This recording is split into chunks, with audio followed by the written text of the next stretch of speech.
Hi everyone, welcome back to Unapologetically Pam. So today's video I'm actually really excited about because it's my first Q&A. Yay! I posted on all of my online platforms, so on my Instagram, Twitter, and Facebook, as well as some great online communities that I'm a part of, such as Bloggers of Color, Black Bloggers United, and DivorceForce, to see if anyone had any questions for me. And to be honest, I was a little bit nervous because I didn't know if I'd get any, but I did. So I am filming this Q&A and I'm really excited about it. I will link those online platforms and stuff below, as well as my Instagram, Twitter, all that good stuff, so that you can check it out. Okay, so for the Q&A, I decided to separate the blogging questions from the personal questions. A lot of the questions I got were blogging questions, which is exciting. So I'm going to start with that. My first blogging question was, how long have you been blogging and when did you start? Or no, why did you start? So I have been blogging for several years. I started in 2010 after I graduated from my undergraduate, just because, like, you know, in undergrad, you're writing all these papers and stuff like that. And I had all these like intellectual thoughts that were swirling through my brain. And I wanted a space where I could release those thoughts since I was no longer writing papers. And so I started blogging. I wanted to just kind of write about what I was thinking about. And so my original blog was called The Scholarly Wife. It was later changed to The Scholarly Woman. And then now it is Unapologetically Pam. Yeah, that's why I started and how long I've been blogging now. So it's been about 6 years, but it's only been a few months as Unapologetically Pam. Question number 2, Blogger or WordPress? This is a really good question.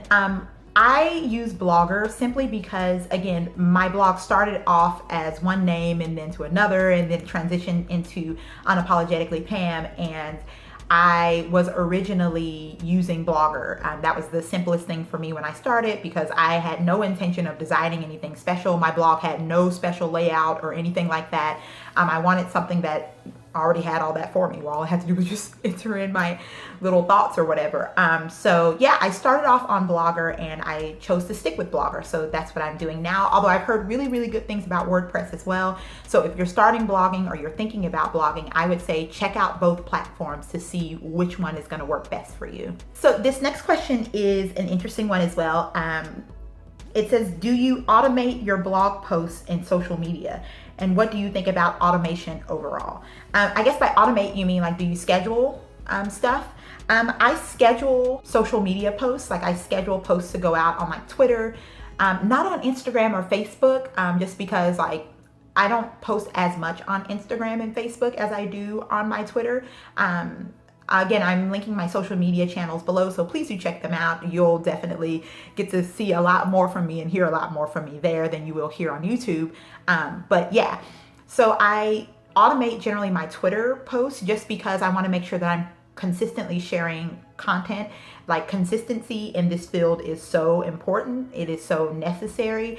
And if you don't want to be sitting around on social media all day, which I work, so I can't, that's a good way for me to share content and get things out there for readers, especially for readers who are in different time zones and things of that nature. I think automating your posts that way is a really, really good idea.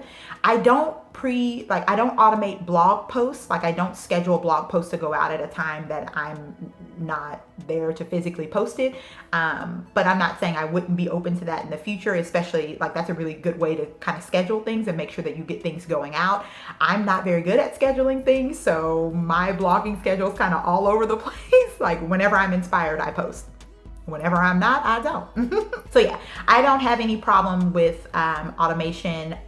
I definitely feel though that if you are automating blog posts or social media posts, it is so vital that you interact with the people who are retweeting, reposting, commenting, liking your stuff. Like it is so important that you get back when you get a lunch break or you get, you know, time off, like when you get off of work or whatever, that you communicate with those people, because otherwise you're just going to lose them and you just seem like another like robot person on the internet, which we don't need. And the last blogging question that I have is, when blogging, do you Okay, when you blog, do your personal pics or your stock pics grab more readers? That's a really good question, and for me, it's my personal pictures. Stock pics are great though for content when you don't have a photo, and I will say one thing I've noticed, if you want to get your content noticed, you need to include a photograph in each post, and sometimes you don't have a picture for a photograph or for a post that you're doing, right? Sometimes it's not a fashion post, sometimes it's not a beauty post, sometimes you're just releasing some thoughts, sometimes you're just talking about, you know, whatever topic is of interest to you. And in those moments, stock photos come in really, really well. But for me personally, in my blogging experience, I've noticed that my personal pictures are the ones that get the most feedback and the most interaction. Okay, so now the blogging questions are out of the way, and we are going to move on to some more personal questions.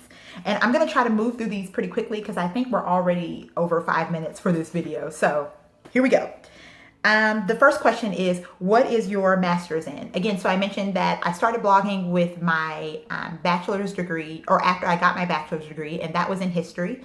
And then I went on to get my master's, and that was in modern European history. So my master's and my bachelor's are both in history. My master's focus was modern European history with a specific interest in France. And oui, je parle un peu français, mais un peu, a little bit. My translation skills were the things that were most necessary for my French. What are your favorite films? My favorite genre of film, I love this question, by the way, so thank you. My favorite genre of film in general is action comedy. I love my action with comedy. So my favorite action comedy films are The Avengers, the first one. It was everything. It was everything I could ever want in a superhero film. Like that moment when they were all down on the ground and the fight was about to start, I felt like my heart was going to explode when the camera did that like pan around thing and you saw all of them like getting ready, putting the shield on, like cocking their guns and I was like, oh my God, be still, my heart, like literally be still. But I'm here now, so there we go. There we go. Then my other favorite films are Pirates of the Caribbean, the first one as well. Like The Curse of the Black Pearl was just that intro to Jack Sparrow. I think Jack Sparrow is the reason that action comedy is my favorite genre of comedy, because he just changed the game for me. I'm so excited that there's a new Pirates of the Caribbean coming out as well. I can't wait. I don't know if you're still a fan of the series, but I definitely am. My love for Jack Sparrow has not changed and will not be going away no time soon. You know what I'm saying? And then my last favorite action comedy film is The Mummy. I actually love the whole Mummy series, and I also love the whole Marvel series, and I love the whole Pirates of the Caribbean series as well. So, but these are just my favorite ones. It's the first Avengers movie, the first Pirates of the Caribbean movie, and the first Mummy movie. Like, oh, the characters are so perfect. That moment when Evie is like drunk in the desert and is like, I know when to say no. I was like, girl, me and you.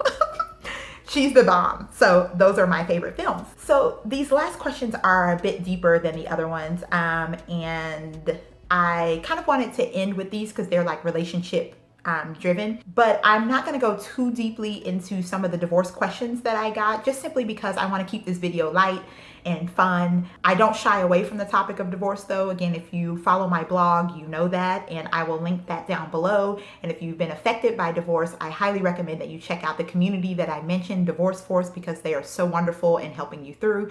But I am going to answer some of these questions that I got, so here we go. The first one was, are you divorced? Yes, I am.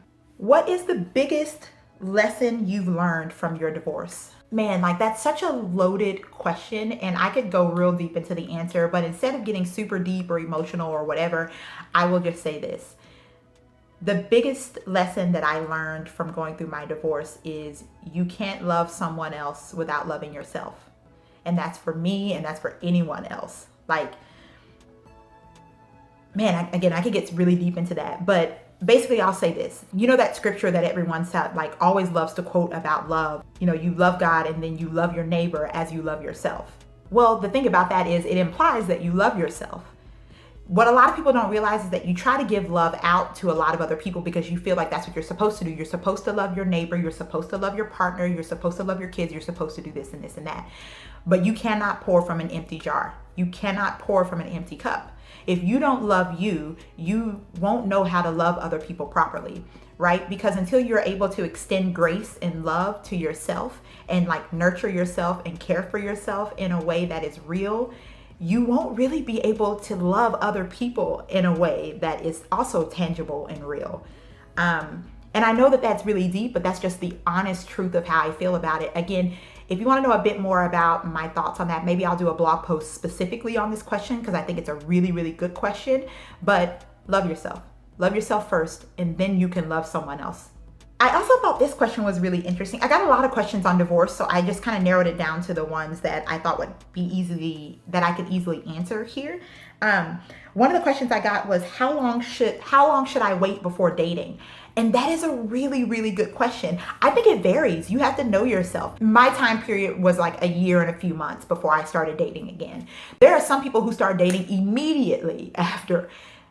You got to figure out what works for you. I will say this, that even if you start dating someone immediately after your divorce, just be prepared that you're still going to be learning a lot about yourself and you're going to be grieving quite a bit. And so in those relationships, you know, you're going to need someone who's quite patient. And even for me, with a year and a couple months within there, I still had some grieving to do. And my partner is so incredibly patient. He is amazing. I love him. He's so nurturing and caring and giving and just, he's amazing. So, yeah, how long should you wait? Really, it's up to you. You have to know yourself in that way. For me, I knew that it was going to be best that I waited while I was going through the separation and finalizing the divorce. I needed the time to learn to love myself because I wasn't loving myself in that marriage. So that was what was best for me. Again, it may be different with other people. Know yourself and trust yourself in this one. Okay, and so the last question that I'm going to answer is more of a relationship question. My partner is amazing. You've seen him in all the vlogs. You know that he's the bomb. Like, he's so funny, and I love being with him. So someone asked, what is your ideal date? And for me, it's anything that I can do with him. Like, he's so much fun. Like, we've gone out dancing. Oh my God, we went line dancing one time, which was unintentional. We went to this like chicken and waffles place that we love. And we walked in there and there was like a DJ and like there were like all these line dancers with their like jackets and shirts on, and we were like, what is this? What's going on? And we ended up being a part of a random line dancing night, which was my ideal date is being with the person who like makes me laugh the most and is up for anything. And that is DeMico. That is my partner. Like, he is so much fun. Our dates vary so often because, you know, we just enjoy whatever may be amusing to us in that time period. So yeah. Okay, so that is all of the questions. Thank you all so much for participating in this with me. I really, really appreciate it. Maybe I'll do another Q&A in the future to see if any other questions may come up. And if you do have more questions after watching this, please do leave them down below. Don't forget to like and comment and subscribe. I would love to hear from you. I would love to know more about who you are and what you're looking for. Yeah, that is it. So thank you all again so much for watching, and I will check in with you next time. Bye guys.